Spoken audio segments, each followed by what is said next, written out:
Hello guys, so ngayon guys, ipapakita ko sa inyo kung paano ako magawa ng nachos.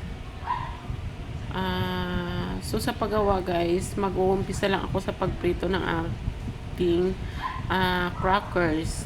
Meron namang nabibili guys na yung nachos crackers, na yung parang ano siya. Pero ako ayaw kong gumamit ng ganun kasi may lasa na siya. So gusto ko yung plain crackers lang kasi gusto ko malasahan yung ibang ingredients na ilalagay ko. Kaya ayaw kong gumamit ng ganun pag nagna-nachos ako. Kaya isa-isahin muna natin siyang iprito. Baliktarin natin hanggang sa mag-golden brown yung both sides. Ayan. Isa-isa nating i-baliktad. Ayan guys. Yan. So, pag ganito na siya, luto na yan siya.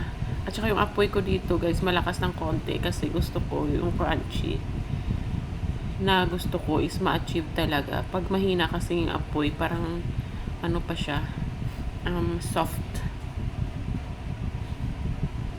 So, experience ko lang. Pero syempre, guys, iba-iba naman tayo ng ways ng pagluluto.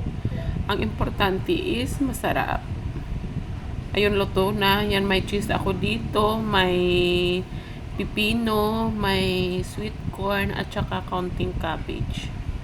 Mayo. At saka yung fried crackers natin. So, mag-uumpisa na tayo. Kumuha lang ako ng isang lagayan. I-arrange ko lang dyan. Maglagay muna ako sa pang-base niya. Ayan, i-arrange ko lang dyan yung fried crackers. Ayan, nilagyan ko lang ng diced pipino. Nilagyan ko ng sweet corn, cheese. Yan. So, sa first base, hindi mo na ako maglalagay ng mayo. Pagka sa ano na mamaya na. Pag sa second, ano na siya, second layer. Hindi ko na malayan, hindi pala na center yung camera. Ayan guys, so maglagay na tayo ng ating mga gulay-gulay, sweet corn, cabbage, tapos mag-spread na tayo ng ating mayonnaise. Ayan. Tapos, third layer. Ayan.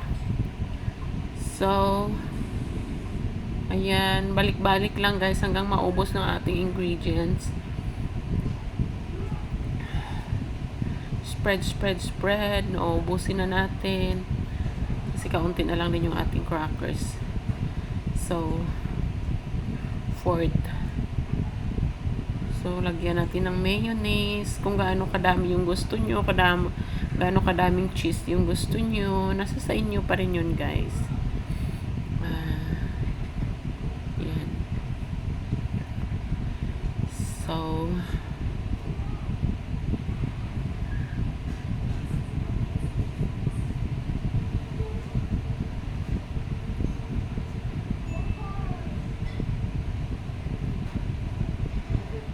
ayan yung pang final natin. So, ilagay na natin yung mga natitirang ingredients.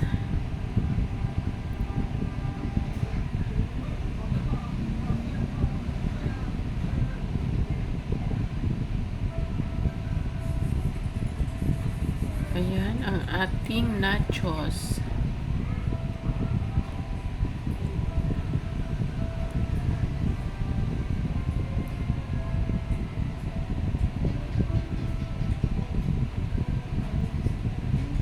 Ayan guys, ready na ang ating nachos.